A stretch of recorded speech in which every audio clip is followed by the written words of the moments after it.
So, are you satisfied with the hearing? Very much so. Well, as you have seen, there was nothing to worry about. Indeed. Shall we order now? Sure. Can I get you something to drink? Yes, dear. I would like a glass of red wine. I can't make up my mind. What would you recommend? May I suggest the house cocktail? What exactly is it? It's a combination of rum, lime juice, sugar, mint, and soda water. First you mix the mint and the sugar and a splash of soda until the sugar melts. And then you pour the rum and the lime juice into a shaker with some ice. And then you top it with a splash of soda and It sounds great, but I would like something less elaborate. I see. May I propose a glass of champagne? That would be fine.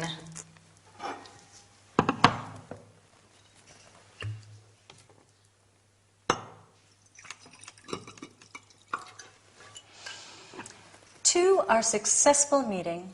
Cheers.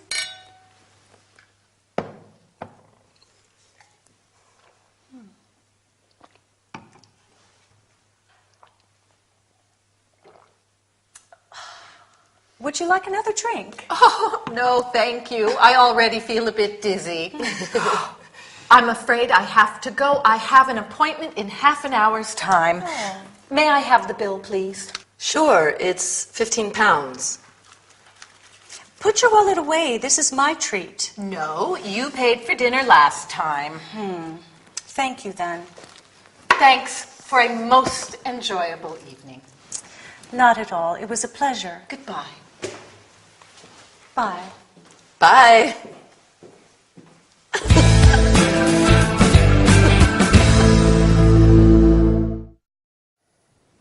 Hi, everybody. I think that you have been working hard enough. So today, we are going to have a nice drink. Having a drink together, just like a meal, is a good way to establish a relationship. So it's very useful to know the appropriate language. Today, we are going to learn about ordering, recommending something, proposing a toast, paying a bill. As you have seen, Miranda and Miss Adams are in a cafe celebrating the results of a hearing. Miss Adams asks, "Shall we order now?" You can also say, "Are you ready to order?" or "Would you like to order?" Emily asks them, "Can I get you something to drink?" Or she could say, "What would you like to drink?" Miss Adams is undecided and says, "I can't make up my mind." To make up one's mind means to make a decision. Then she asks for advice. "What would you recommend?" You can also say, "What do you suggest?" Emily proposes a house cocktail, a cocktail made with their own recipe. Miss Adams asks, "What exactly is it?" Can you remember some of the cocktail's ingredients? Rum, lime juice, sugar. Right. However, Miss Adams is not enthusiastic and says, "It sounds great, but I would like something less elaborate." Before drinking, Miranda and Miss Adams make a toast.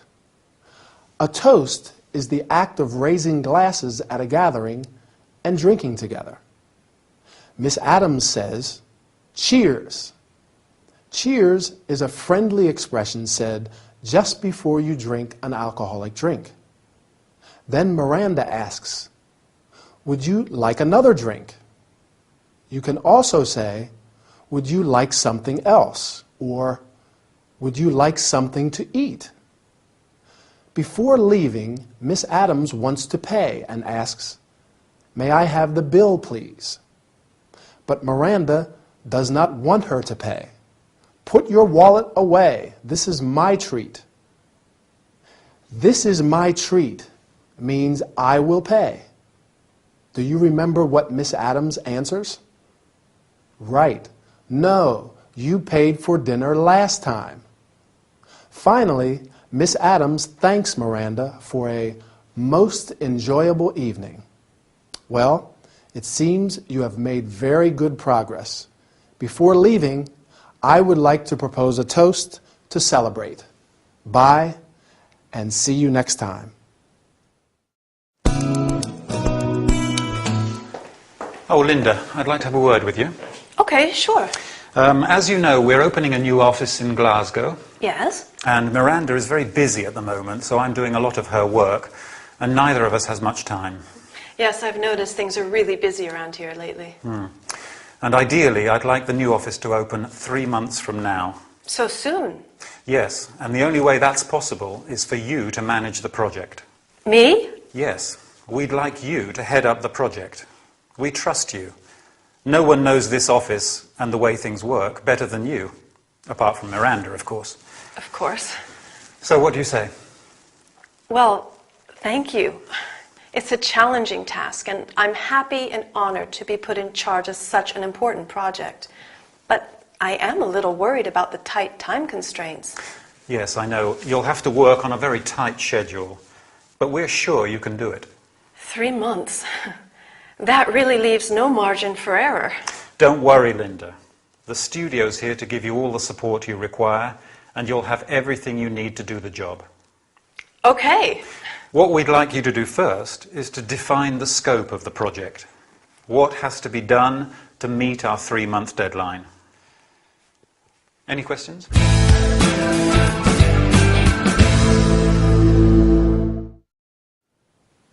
Hi, good for Linda. She's in charge of an important project.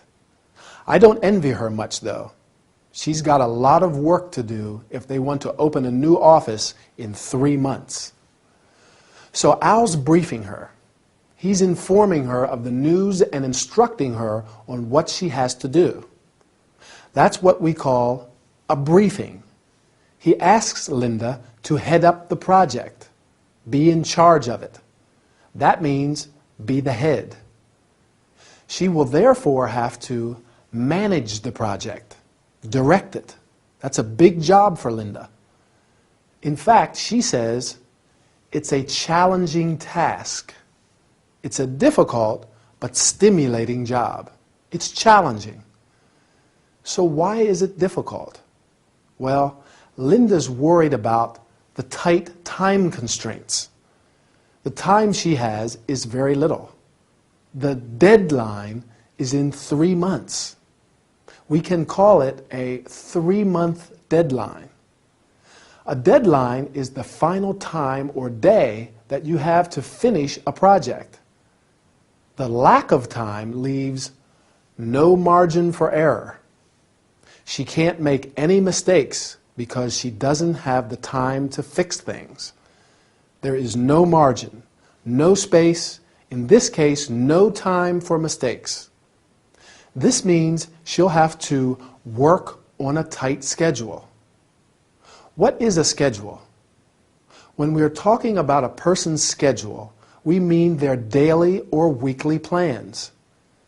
But in this case, the schedule is the timed plan of procedures for the project. All the things Linda has to do and when she has to do them. Well, Al reassures her that she'll receive all the support she requires and that she will have everything she needs to do the job. And what's the first thing she has to do? Do you remember? That's it. She has to define the scope of the project. In project management, the scope is the totality of work needed to complete a project. Linda has to define the scope, specify exactly what everybody involved has to do. Good luck, Linda, and goodbye for now. See you soon.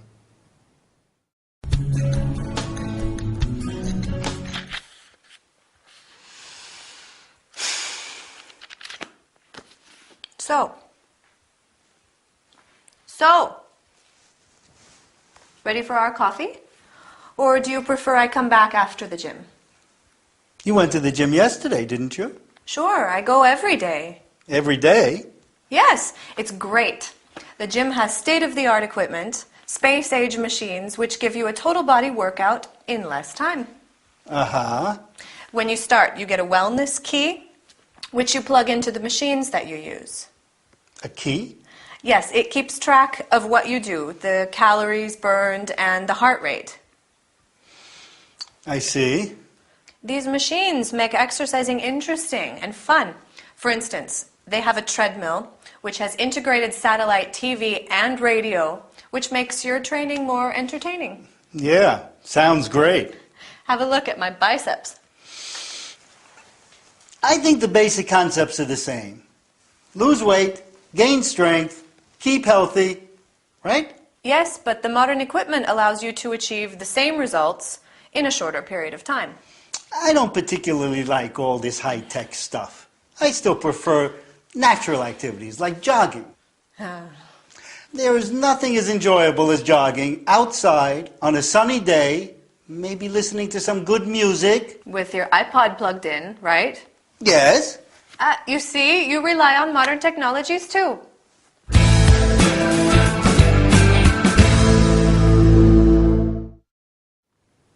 Hi, let's start with our health and body care workout. Today, we're going to learn terms and verbs related to the gym, physical exercise, and high-tech equipment. To Ray's surprise, Lucy goes to the gym every day. The gym is, remember, short for gymnasium, the place where you take classes of aerobics, martial arts, etc., or just exercise your body and increase your strength. Lucy's gym has state-of-the-art equipment. State-of-the-art means very modern, using the most recent technology. Equipment indicates a set of tools or machines. The space-age machines of Lou's gym give you a total body workout in a short time. Workout means exercising our body. You exercise your body in order to achieve wellness, the state of being fit. You can also use the word workout referring to the art of practicing something. Lucy receives a wellness key, right?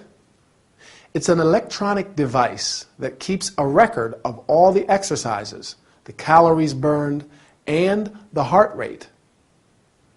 The heart rate is the rhythm at which the heart beats. In a gym, there are many different kinds of machines: rowing machines, exercise bikes, treadmills. The treadmill consists of a moving strip that allows you to walk or jog on it. Lucy says there is a treadmill which has an integrated satellite TV and a radio. Wow, that must be great. Given Lucy's biceps, it seems that these machines are quite effective. The biceps are the large muscles at the front of the upper arm.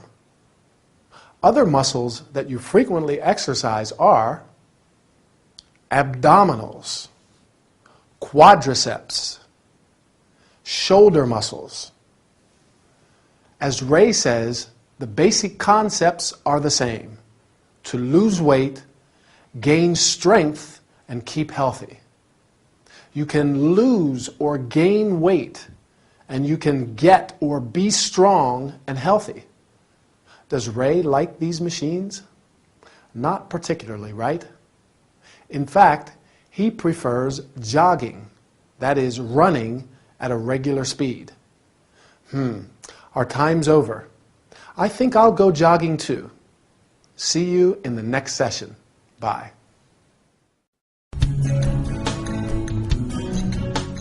So, what can I get you?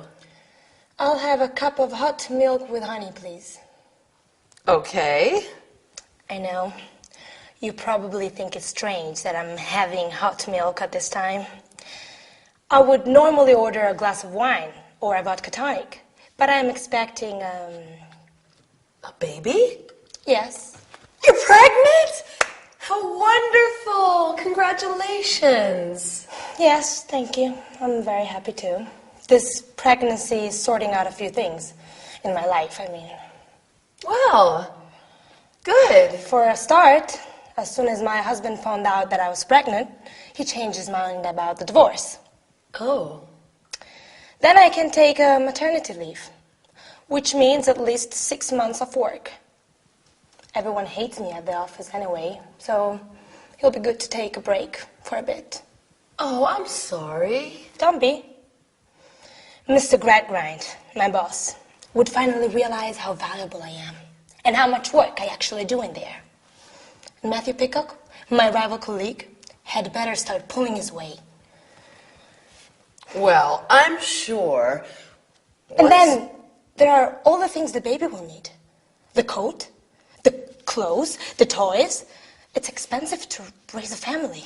Yes, I can imagine. When I was a child, my parents were very strict. I had a great childhood. I don't mean to complain or anything, but I grew up in a rigid household. I guess I was lucky. I had a lot of freedom, especially as a teenager. I didn't. My father was so strict and disciplinary. Once, I was playing with my dog, Marnie, and she barked and woke up my dad. He was so angry that the next day he gave her away. Poor Marnie. How sad. Oh, there's my husband. Stuart! Stuart! I'll get you that hot milk.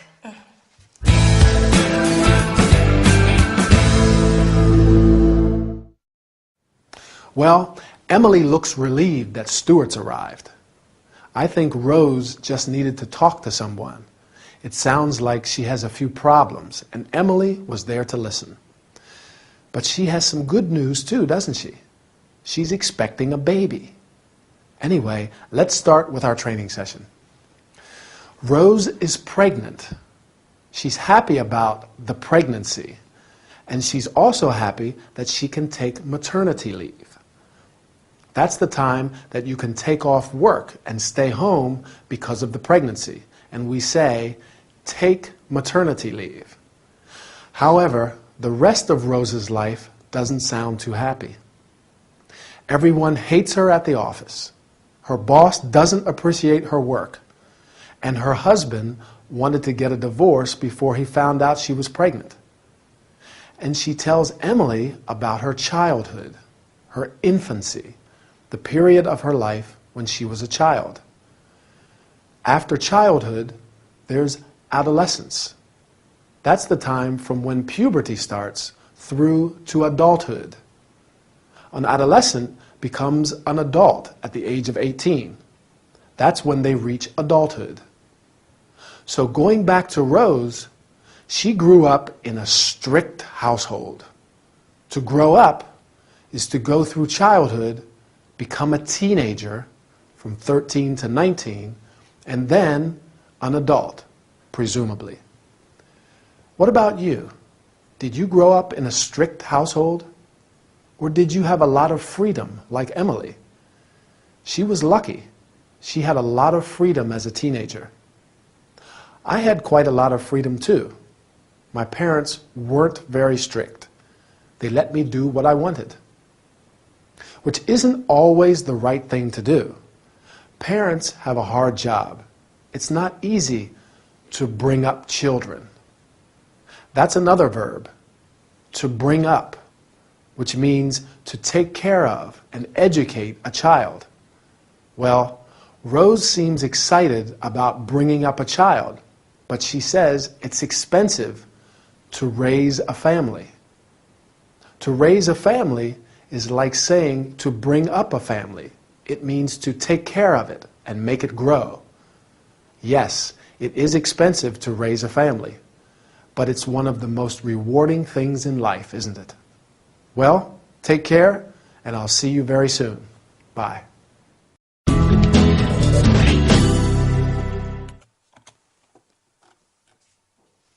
Good evening, madam. How may I help you? My name is Emma Wallace, and I have booked the deluxe suite for 3 nights. Please wait a minute while I check your booking, madam. Here it is, deluxe suite for 3 nights. That's correct. May I see your passport, please? Yes, of course. Here it is. Thank you. All you need to do is fill in this registration card. Sure thing.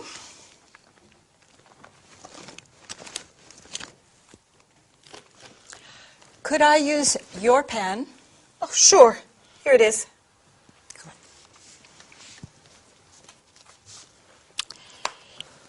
E double M A W A double L A C E. Here you are. Here is the key card to your room and a brochure of the hotel's facilities. Good. When is breakfast served? Breakfast is served from 7 a.m. to 9:30 a.m. in the restaurant. 7 a.m. to 9:30 a.m. Would it be possible to have room service later on? Let's say 11:30? I'll see what I can do. Fine. Do you need a wake-up call? Yes, please ring me at 11. I have a very important appointment with... Fine. 11 o'clock wake-up call and 11:30 room service. Could you take a photo of me here in the hotel? My fans will love it. Your fans? Oh, you're Emma, City Life FM Agony Aunt.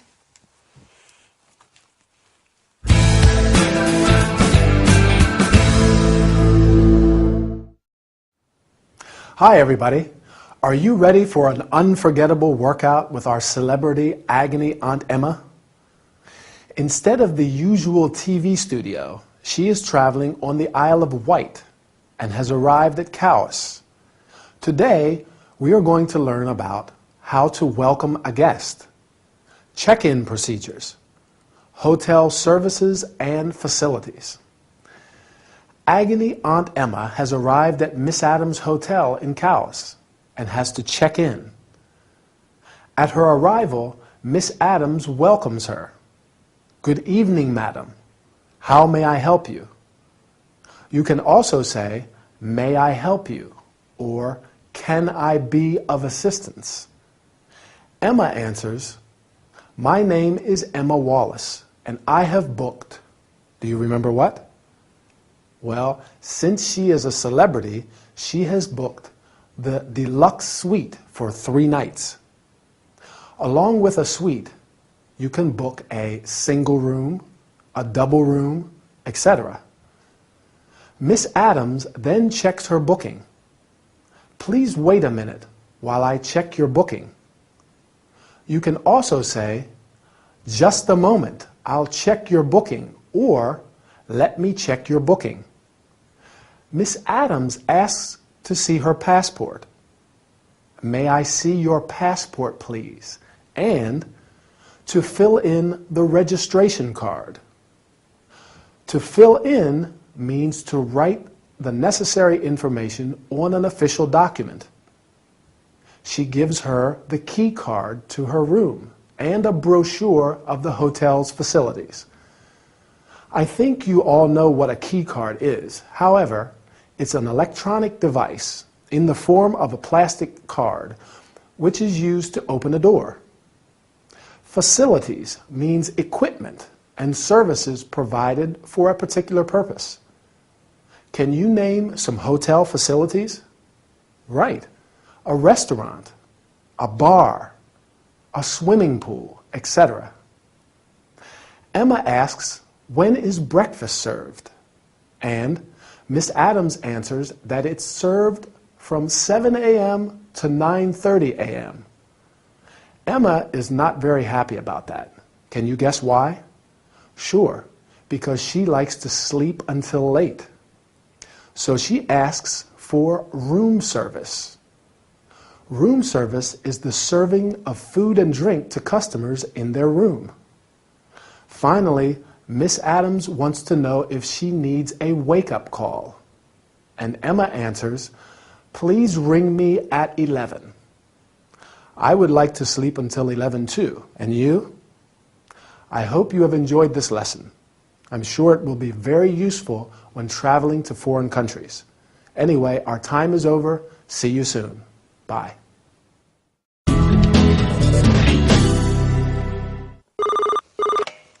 Reception, how may I help you? You have a complaint? I'm sorry to hear that. What seems to be the problem? There are only 2 pillows on your bed. Yes. Well, I can send you up another pillow if you'd like 3. That's no problem. Why do we have such small towels? Our towels are standard size, miss. Sorry, I didn't catch your name. And what's your room number, Miss Wallace? No, I don't remember what room you're in, Miss Wallace, not off the top of my head, and the computer's switched off. It's just quicker if you tell me what room you're in. However, I can always turn the computer back on. 23, thank you. I'll contact the laundry room immediately and have them bring you a larger towel and another pillow. Good night, Miss Wallace. This is Miss Adams. Can you take a large towel, the largest we've got, to room 23? And another pillow. Thank you.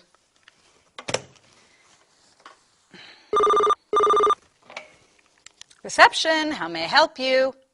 Miss Wallace, the towel and the pillow are on their way. Oh dear.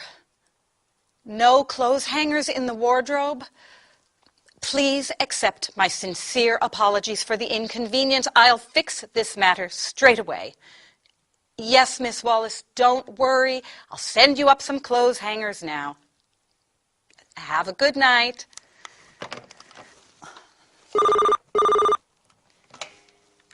Reception, how may...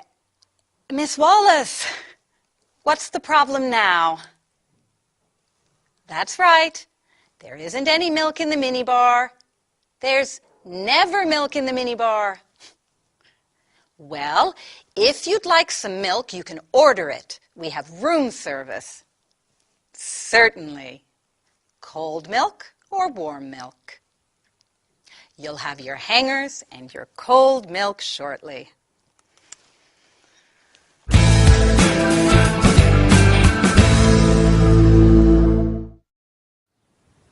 Hello again. How's it going? Do you have to deal with customer complaints at work? Miss Adams, who's at the reception answering the phone, is probably used to hotel guests complaining. But Emma is really testing her patience. Let's look at some of the things Miss Adams says as she deals with Emma's requests. First of all, when Emma says she has some complaints, Miss Adams replies, "I'm sorry to hear that." Or we can say, "I'm sorry to hear about this." And she asks, "What seems to be the problem?" Emma wants a bigger towel and another pillow. So Miss Adams promises immediate action. She says, "I'll contact the laundry room immediately." I'll contact. Remember the use of will when we make a spontaneous decision and promise to do something. Now, when Emma calls the second time because there aren't any hangers to hang her clothes in the wardrobe, Miss Adams apologizes. To apologize means to say sorry. But she apologizes in a more formal way than just simply saying sorry. Do you remember what she says? "Please accept my sincere apologies for the inconvenience." Please accept my sincere apologies. Or we can say, "I apologize for the inconvenience. Then she makes another promise. She tells Emma she'll fix the matter, the problem, immediately. She says, "I'll fix this matter straight away." Although Miss Adams starts to lose her patience with Emma's constant phone calls and requests, she stays calm. She has to. The customer is always right, as they say. So she's polite and helpful. We say she's accommodating. She's obliging. Accommodating and obliging are two adjectives that describe a person who does their best to help others, someone who is courteous and helpful. It's important to be accommodating and obliging in jobs where you're dealing with customers, isn't it? Well, that's all we have time for today. Keep practicing your English. See you soon. Bye.